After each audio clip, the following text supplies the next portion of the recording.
Hola, soy Raquel. Hoy en Veganamente voy a hacer un desayuno saludable de cacao especiado y avellanas.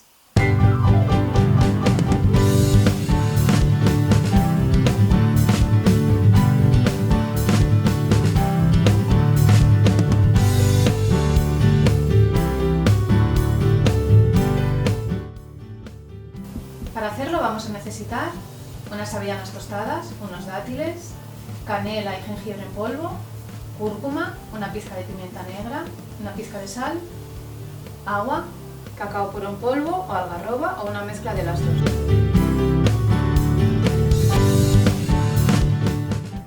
Yo lo que suelo hacer es poner agua a hervir, entonces meto las avellanas y el dátil, lo tapo y lo dejo unos 10 minutos para que se ablanden y sea más fácil de triturar.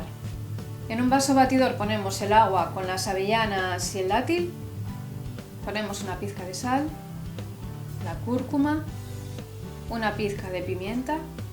Que no os dé miedo echar la pimienta porque luego no se va a notar, pero es que para absorber bien todas las propiedades de la cúrcuma hace falta tomarla con pimienta negra molida y un poco de aceite. Yo no le voy a poner aceite porque como las avellanas están tostadas ya tienen su propio aceite natural y entonces no le voy a poner nada más. Ahora el jengibre y la canela. Yo le voy a poner cacao en este caso y trituramos.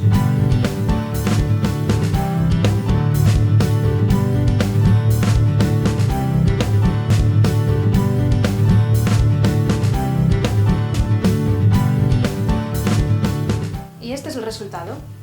Una bebida muy rica, sana y nutritiva. Veganízate.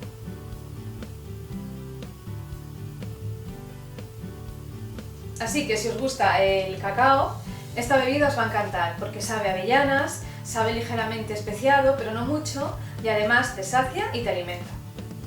Ya sabéis, tenéis todos los ingredientes abajo en la descripción del vídeo y los enlaces a mis redes sociales. Y si os ha gustado la receta, dejadme un like, suscribiros si no lo habéis hecho, compartid con todo el mundo. Muchísimas gracias por pasaros a visitarme y nos vemos en la próxima receta. ¡Chao!